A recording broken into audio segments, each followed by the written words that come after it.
हमारे वीर शहीदों के बहादुर परिवार, पूर्व सैनिक, वीर जवान, युवा कैडेट्स, स्टूडेंट्स तथा मौजूद सभी गणमान्य अतिथिगण, आज द्रास की इस पूर्ण रणभूमि पर खड़े होकर जहां हमारी वीर सेना ने राष्ट्र की रक्षा में अपना सर्वोच्च बलिदान दिया, उन अमर शहीदों को स्मरण करते हुए और पाकिस्तान के नापाक इरादों पर मिली ऐतिहासिक विजय की 26वीं वर्षगांठ को समर्पित इस पावन अवसर पर सम्मिलित होकर मैं स्वयं को अत्यंत गर्वित और भावुक महसूस कर रहा हूँ। यह लगातार चौथी बार है जब मैं कारगिल युद्ध स्मारक और कारगिल विजय दिवस के इस पावन आयोजन में सम्मिलित हो रहा हूँ। 2 बार नगर कमांड आर्मी कमांडर की हैसियत से और 2 बार नर सेनाध्यक्ष के रूप में। आज इस पावन अवसर पर कारगिल युद्ध के वीरों के माता पिता, वीर नारियों और सभी परिवारजनों का दिल से आभार व्यक्त करता हूँ। आपने राष्ट्र को अपनी वीर दी, आपका हौसला, धैर्य और ताकत हम सब के लिए प्रेरणा है। आज पूरा देश आपके अद्वितीय योगदान और अटूट राष्ट्रभक्ति को श्रद्धापूर्वक नमन करता है। पिछले वर्ष 2024 में हमने रजत जयंती के रूप में इस विजय गाथा का स्मरण किया। वह एक ऐतिहासिक अवसर था जिसे माननीय प्रधानमंत्री श्री नरेंद्र मोदी जी की उपस्थिति ने और भी प्रेरणादायक बना दिया। उस दिन शिनकुंडा टनल के निर्माण कार्य का भी शुभारंभ हुआ। इस वर्ष भी हमारे माननीय केंद्रीय मंत्रीगण, लेफ्टिनेंट गवर्नर साहब और हमारे सीओ साहब यहाँ पर उपस्थित होकर हमारे शहीदों को नमन करने आए।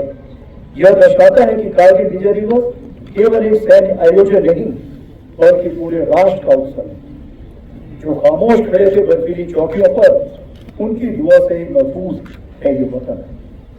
आज हम दोनों ने टाइगर हिल और 0.4875 की ऊंचाइयों के नीचे खड़े हैं और हम केवल उस युद्ध को याद नहीं कर रहे हैं, हम उस भावना का स्मरण कर रहे हैं जो उन रणबांकुरों ने दिखाई थी। हमें याद है वह दृढ़ संकल्प जो उनकी आंखों में था, वह अदम्य साहस जिससे उन्होंने हर कठिनाई को मात दी। हमें स्मरण है वह नारा, वह चेतावनी, वह प्रण जो हर योद्धा के मुख से निकला। हमें श्रद्धापूर्वक नमन करते हैं उन बहादुर नायकों को जिन्होंने मृत्यु को गले लगाया ताकि हम गरिमा के साथ चैन की जिंदगी जी सकें। साल 1999 में भारतीय सेना ने ऑपरेशन विजय के अंतर्गत कारगिल की ऊंचाइयों पर एक अद्वितीय विजय प्राप्त किया। उस युद्ध में भारतीय सेना ने ऊंची पहाड़ियों पर बैठे पाकिस्तान सैनिकों और घुसपैठियों को खदेड़ कर हमारी सीमा से बाहर कर दिया और तिरंगे को इन बर्फीली चोटियों पर फहराया। यह वह युद्ध था कि भारत ने स्पष्ट कर दिया कि उसकी सीमाओं के भीतर किसी भी नापाक इरादे को सफलता नहीं मिलेगी। भारत की एकता और अखंडता पर कोई आंच नहीं आने दी जाएगी।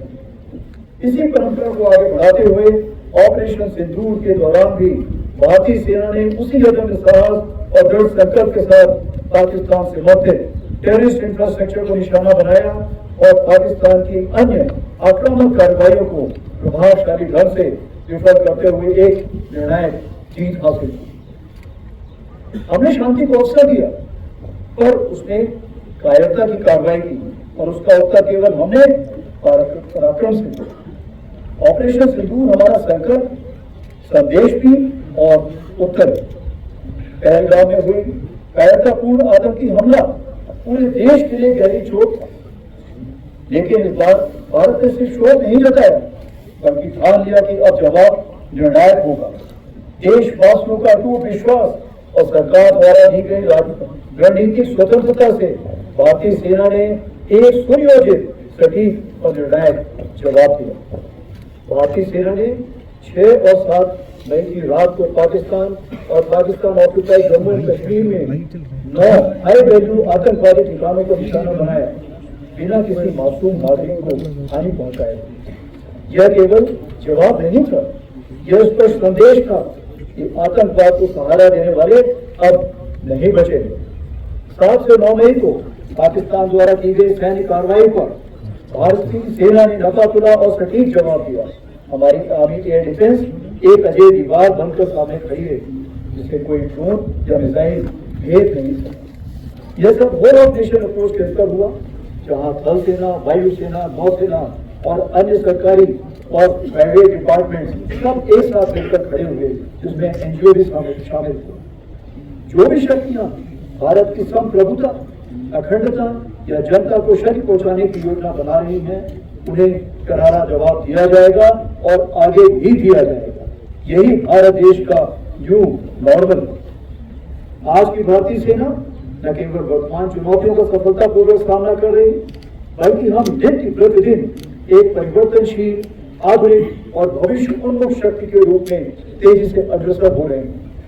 इसके अंतर्गत रुद्रा के रूप में नई ऑल ऑफ ब्रिगेड का गठन किया जा रहा है, जिसका सैंक्शन मैंने कल ही दिया है, जिसमें infantry, mechanised infantry, armoured units, artillery, special forces, unmanned aerial system जैसे फाइटिंग कंपोनेंट्स को एक साथ रखा जाएगा और विशेष रूप से तैयार किया जाएगा, जिसमें शामिल लॉजिस्टिक सपोर्ट और कॉम्बैट सपोर्ट। इसी क्रम में भैरव लाइट कमांडो बटालियन के रूप में एजाइल और घातक स्पेशल फोर्सेस का गठन किया गया है, जो सीमाओं पर शत्रु को चौंकाने के लिए हमेशा तैयार है।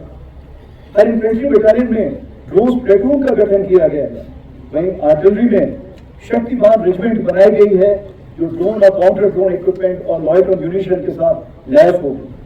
हर रेजिमेंट में एक दिव्यांग बैटरी भी बनाई गई है, जो कंपोजिट बैटरी होगी और इन्हीं सामानों से लैस होगी। इन चीजों के मद्देनजर हमारी मारक क्षमता अब आने वाले दिनों में कई गुना बढ़ जाएगी। उसी प्रकार से आर्मी एयर डिफेंस को स्वदेशी मिसाइल सिस्टम से इक्विप किया जा रहा है।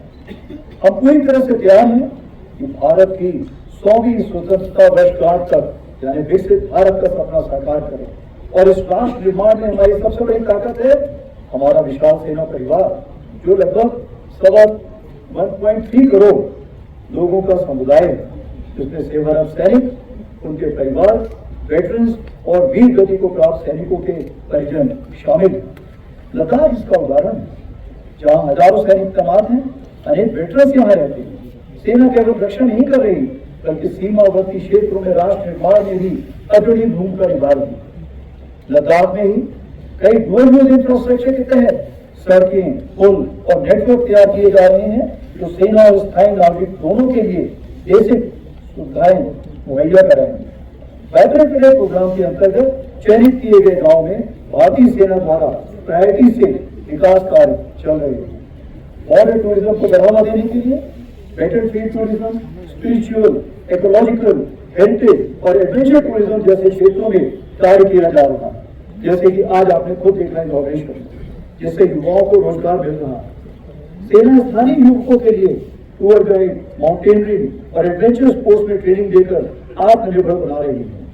स्मार्ट बॉर्डर पहल के तहत लद्दाख और अन्य दूर स्थित इलाकों में मोबाइल नेटवर्क पहुंचाने के लिए सेना के कम्युनिकेशन टॉवर्स का उपयोग हो रहा है। प्राकृतिक आपदा के समय राहत और बचाव कार्यों में सेना अहम भूमिका निभा रही है। हमारे वेटरन्स जो हमारे आदर्श हैं, आपका योगदान हमारी नींव है। भले ही आपने वर्दी ना पहनी हो, लेकिन आपका जज्बा और राष्ट्र के प्रति समर्पण आज भी उतना ही अमूल्य है। आप न केवल हमारी सेना की गौरवशाली विरासत के वाहक हैं, बल्कि राष्ट्र निर्माण के लिए एक महत्वपूर्ण स्तंभ भी है। मैं युवा कैडेट्स और छात्रों को ये बताना चाहूंगा कि आज का दिन केवल एक ऐतिहासिक यादगार नहीं, यह राष्ट्र निर्माण का आह्वान है। आपने देश की सेवा ईमानदारी, शुद्धता और राष्ट्रभक्ति के साथ करें, चाहे वह सेना, विज्ञान, शिक्षा, चिकित्सा या उद्यमिता कोई भी रूप। कारगिल विजय दिवस हमारे लिए केवल स्मृति नहीं, यह वचन है भारत की संप्रभुता, अखंडता और सम्मान की रक्षा के लिए अंतिम सांस तक लड़ने का। हम शांति प्रिय हैं पर कमजोर नहीं। हम संकल्पित हैं, सजग हैं और अडिग हैं। हमारी शहीद हमारी प्रेरणा। हम अपने वीरों को विरासत को आगे बढ़ाएंगे।